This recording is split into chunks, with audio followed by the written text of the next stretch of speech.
Welcome to another show of Social Security live on CAN TV.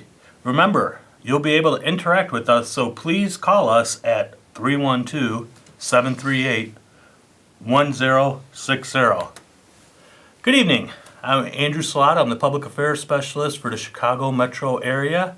I get the great job of going out and talking with you before you visit our offices, so maybe you won't have to. You might be able to talk about your services, or we can talk about your services and going online. And that will be the topic of our show. But first, let's introduce my guest today, Eric Martinez. All right, well, thank you, everyone. Thank you, Andy. My name is Eric Martinez, as Andy had said, and I'm the Deputy Regional Communications Director for the Chicago region here. And it's definitely a pleasure to be with you here today. So thank you. Thanks. It's always good to have one of my bosses just sitting right next to me watching how we go. But let's talk about a fun topic, and that's Social Security's website. I know a lot of times we think about online services and it's not for us, but with the safety and the convenience of using online services, you can get a lot accomplished without even having to leave the house. So what we should start with is my Social Security accounts.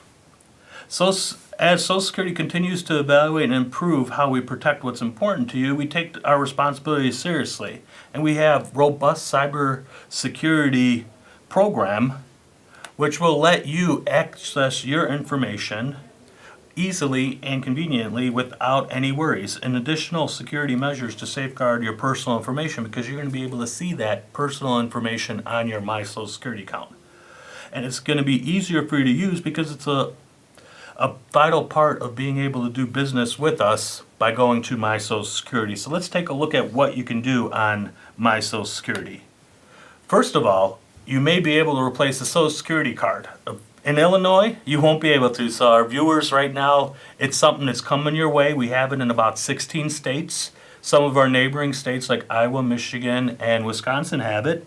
And hopefully Illinois will. But you can get a benefit verification letter, which will be proof of what you get, or your benefits and your payment information. You can see that. You can find out where your checks are going to. You can change your address, your direct deposit information. You can even replace a Medicare card and get a temporary letter showing your Medicare. So with all those services, as you can see, even if you don't receive Social Security benefits, you'll be able to request your Social Security statement to verify the earnings and what you're going to get from Social Security. So since May 2012, we've already had over 30 million individuals create accounts. So you can join the convenience of checking your records. So I've talked a lot about security, and I really kind of wanted to keep that in mind for us. So that brings us to our first question. With that cybersecurity, what is Social Security's commitment to safe online services? And what is new for our My Social Security accounts, Eric? That's a great question, Andy. And, with enhanced security, and as of June 10th, 2017, we will require a second method to go ahead and check the identification of My Social Security account holders when they register or sign in. Now, again, this is in addition to that first layer of security of using your username and password as well. So you'll be able to choose either a cell phone or your email address as your second identification method. Now, using two ways to go ahead and identify when you log in will help better protect your account from unauthorized use and, again, potential identity fraud. Now, if you plan to select email as your second method, you can ensure that the one-time security code email does not go into your spam or your junk mail by adding no reply at ssa.gov to your contact list. Now, we're committed to using the best technologies here and the standards available to protect customers' data.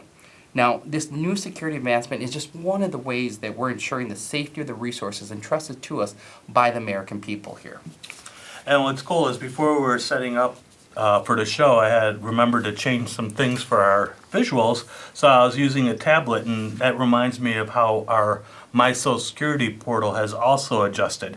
It now will automatically adjust to the size of the screen for the device you're using. So if you're going to use your cell phone, or if you got one of those big phablets that's kind of part tablet, part phone, you have a bigger screen, but at least the Social Security information will fit to it. So it'll be easier for you to use the device you're more comfortable with. Since, desktops are a thing of the past, we may have a laptop or combination tablet, laptops, things that make it easier and convenient for us to do the things we like to do online. And that's why Social Security is keeping up with it, so that way you'll be able to take care of your Social Security stuff on the go wherever you go. So let's talk a little bit about Social Security, because I always like to bring up some information about Social Security. Most of the time, and I bet you a lot of you are thinking, well, Social Security is retirement, just like what's written behind me, focused on your retirement. And that's what we're there. We're there through your life's journey, securing today and tomorrow. But there might be other things that can go on in life. There's a lot of times when individuals may have an injury or illness and are unable to continue working. And in the United States, we have about 1 in 5 people with disabilities, 56 million Americans that may be working and have a condition or may not be able to work anymore. And even though the Social Security Disability Program is kind of looked at as, the disability program pays people who could work, or they're just trying to go for a free ride. But if you look at those statistics, the average Social Security benefit is about $12,000 a year. And if you're receiving supplemental security income, SSI, for individuals who are disabled, that's an even lesser amount at about $735 a month. But even with that, it's still an important program, because that additional money can help you make ends meet. So our question then is, since we're talking about the convenience of online, everyone knows about calling us or visiting us to file for Social Security benefits. How is it to do it online? That's a good question, and I often get that question asked by a lot of individuals here. Now, you can prepare and submit your Social Security disability application and all the forms needed right from the convenience of your home, and all done online. Now, our online disability is not only convenient, but it's secure. Now, when you decide to apply for Social Security disability, you can begin by looking at our disability kit. You can do so at socialsecurity.gov/disability. Now, applying for online disability benefits offers several advantages here for you. Now, you can start your disability claim immediately, and there's no need to wait for an appointment whatsoever. Now, you can also apply from the convenience of your own home or any computer from there on it. Now, lastly, you can also avoid any trips to the Social Security office, and that saves you time as well as money. And with Social Security offices being in the Chicago area, we're pretty conveniently located. We have about 11 offices in the Chicago area, so it's pretty easy to find us. But that means it's pretty easy to visit us, and our offices can have anywhere from 150 to 250 people visiting us daily. And that doesn't even include our internet applications or even our phone calls. So one of the quickest ways to get the services you need is taking a look at socialsecurity.gov to see if you can file online. Before we go on, let's remind our callers that they can call in, and we'll be happy to talk with you and answer some of your questions. So if you have a question about Social Security, give us a call at 312-738-1060. And as we wait for some callers, I think it'd be a great time now to take a look at our newest message from Social Security.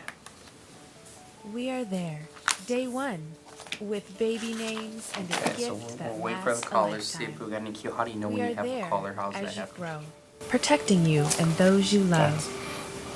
We are there when you get your first job, helping you to save for the future.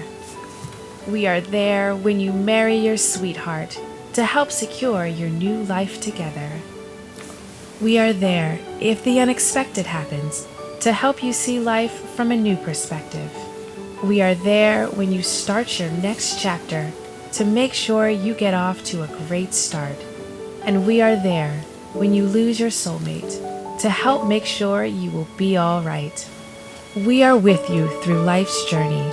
Social Security, securing today and tomorrow. Get to know us and see what you can do online at socialsecurity.gov. So if you even notice, Social Security has a YouTube channel. It's a nice way of taking a look at what you can do with Social Security, seeing some of the things we do. I know we have some cool cat videos on there. And the latest thing that we have out there with Social Security is baby names, Andy. You know, we just had that press release come out with Emma and Noah being the most popular baby names out there. So, Yeah, and we'll talk a little bit about those baby names as we wrap up the show, but we like to tease you about it now because I still want to talk about Andrew and his place on that list. I'm getting a little bit disappointed. But as we wait for our next caller, or our first caller, and we have a caller just in time. So, caller, you're on the air. Yeah, I would like to know what kind of illness do you have to get disability? what kind of? Illness? That's a pretty good question because a lot of times people wonder what kind of conditions, is there a certain condition you need to have? And what is our requirement basically for disability? And you know, our requirements here is that if you are disabled and you feel that you're unable to work for at least 12 months here, we ask that you can go ahead and file a claim online for Social Security disability. You can do it online. You can do it by calling one of our teleservice center operators, or even by visiting one of our field offices as we already discussed. But in terms of illnesses here, we just want to make sure that you're unable to work or sustain work for at least 12 months, or that this illness will be terminal in nature here. So what we end up doing with our disability claims is we forward that down to our disability examiners, and they make the medical determination here based on the rules that are governed here.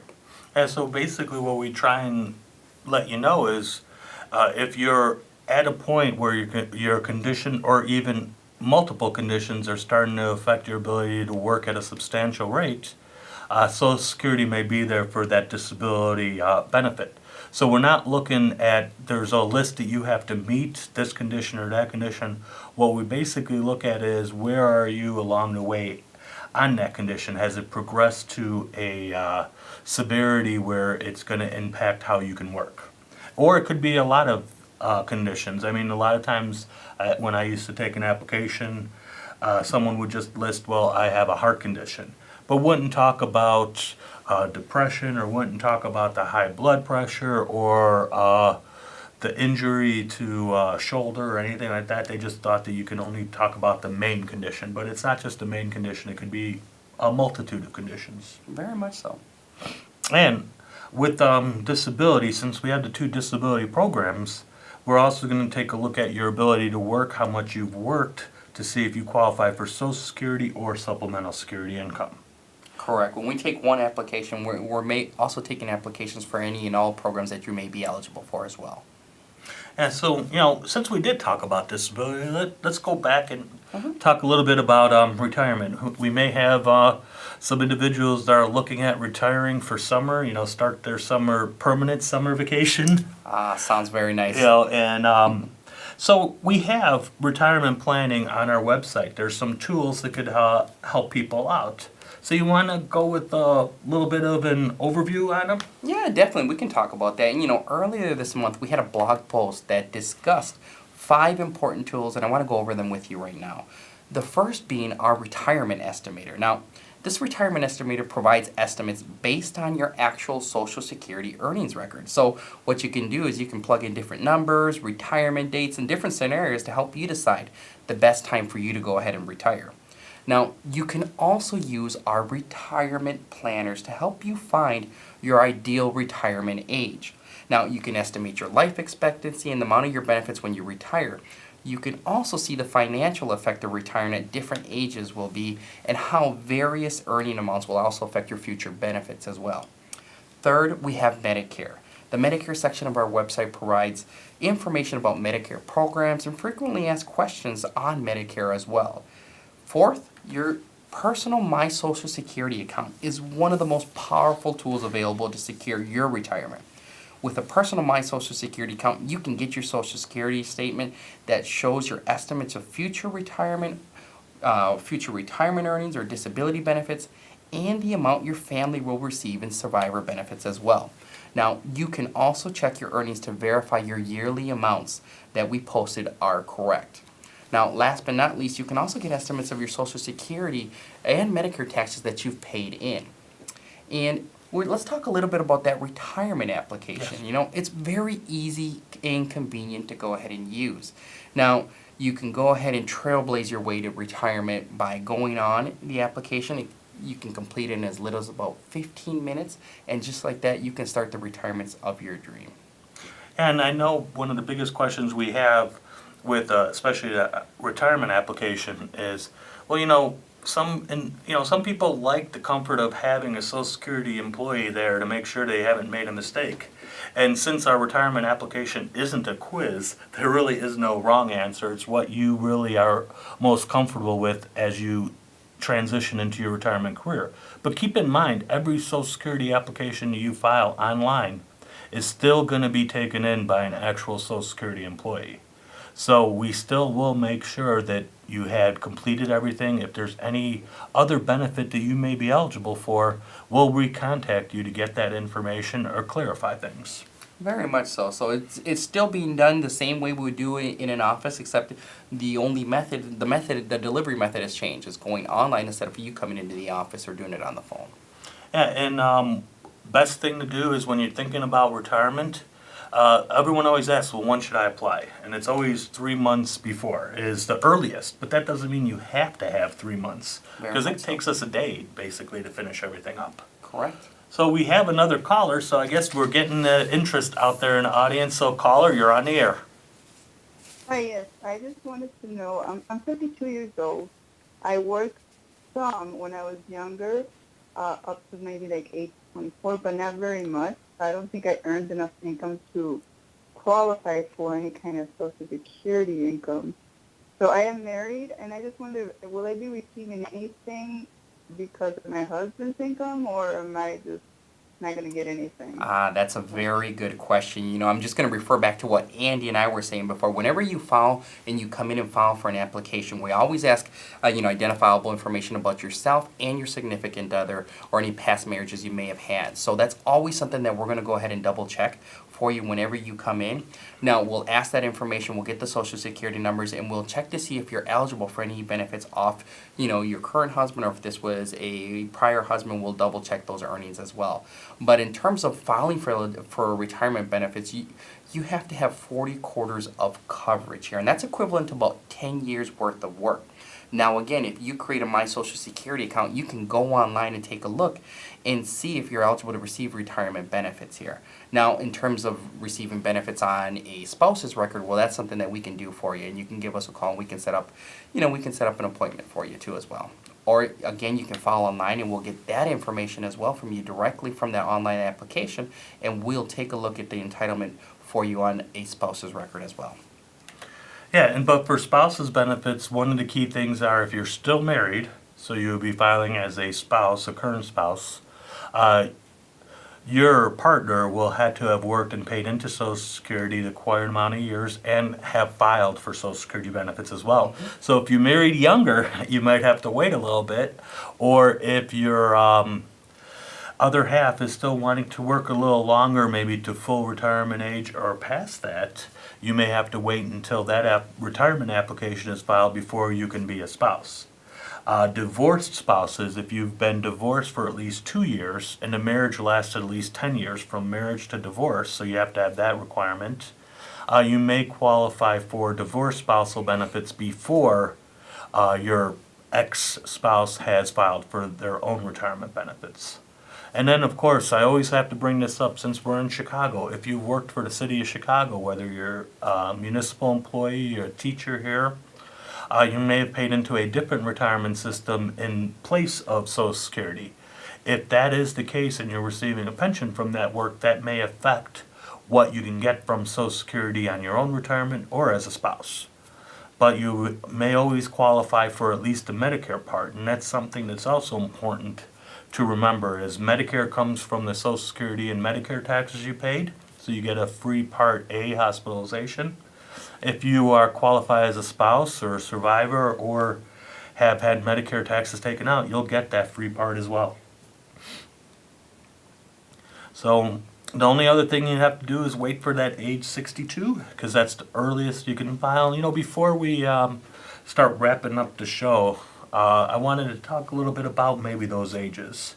You know, when it comes to retirement, what is the earliest age we have for retirement or spousal benefits? Yeah, the earliest you can file for benefits is going to be at age 62 for you. So, and again, just like Andy, you were saying before, we want you to contact us 3 months before you're eligible to retire or you're going to retire so that we can get the information started for you. Yeah. And if you do go earlier than your full retirement age, it is a reduction. It could be anywhere about, I always average it out to it's about a 0.5% less for every month you go early. So you're getting less, but you're getting more checks at a lesser rate. But if you wait longer, because you can delay your retirement benefits up until age 70, and instead of getting a 0.5% less, you actually get 2/3% more for every month you wait. So we actually give you a better return, and that means 8% extra per year. And a lot of times when I talk about that in my presentations, when I talk to groups about retirement planning, I always get that chuckle. People are thinking, yeah, as a Social Security representative, I'm just trying to keep your money a little longer. But we have to think about what our retirement situation may be.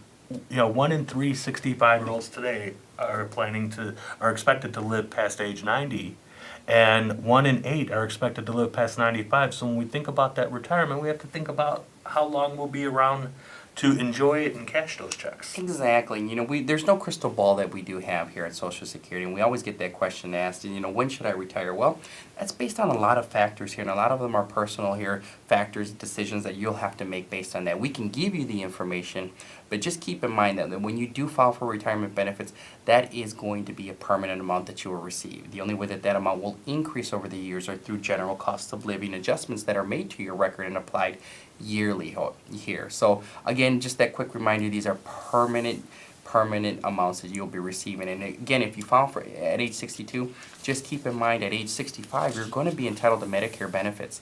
And at age 65, your Medicare premium, which this year is at $134 per month, that gets taken directly out of your Social Security retirement benefit amount. So just keep that in mind as, in terms of budgeting, a budget perspective or budgeting perspectives when you take your benefits early.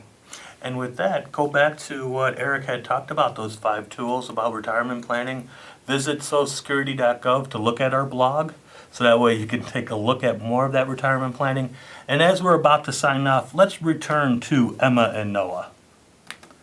And they are, again, America's most popular baby names for the 3rd year in a row. Illinois is a little different. We still have Noah, but we have Olivia for baby girls as the top name. So my niece is still number 1.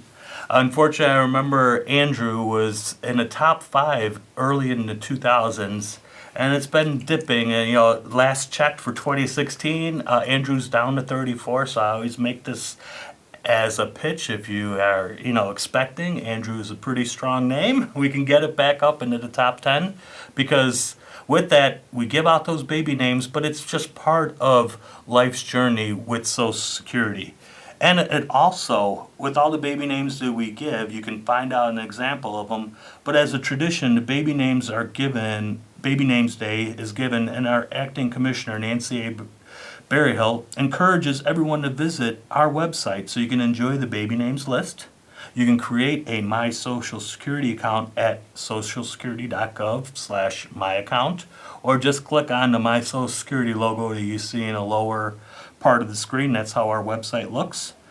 And it's a personalized online account that you can use at the beginning to take a look at your working years, and as you continue through to the time that you receive your Social Security benefits, you'll be able to use our website to conduct your business, track your information, and get a better idea of what to expect. And as we increase our services, you already understand that we have the security in place, and we're always looking at protecting your information and your identity. And with that, online is a convenient way to go. Definitely. We have a robust suite of services online that's ever-changing to meet our customers' needs here. So I encourage that if you haven't created a My Social Security account, that you take a look at creating one and put yourself in control of your Social Security needs here. Now, again, we have a wealth of information online for you to file for retirement to disability benefits. So again, I encourage you to take a look at online. So, and again, that's socialsecurity.gov. and we thank you for tuning in. If you hadn't had a chance to call in because you were interested in what we had to say, remember you can always call our 1-800 number, 772-1213. Our 800 number, as you can see, is open from 7 a.m. to 7 p.m. So after you're done watching canned TV shows that you so enjoy, you can still have enough time to contact the Social Security website to get more information. And until next week, we'll see you online. All right, see ya.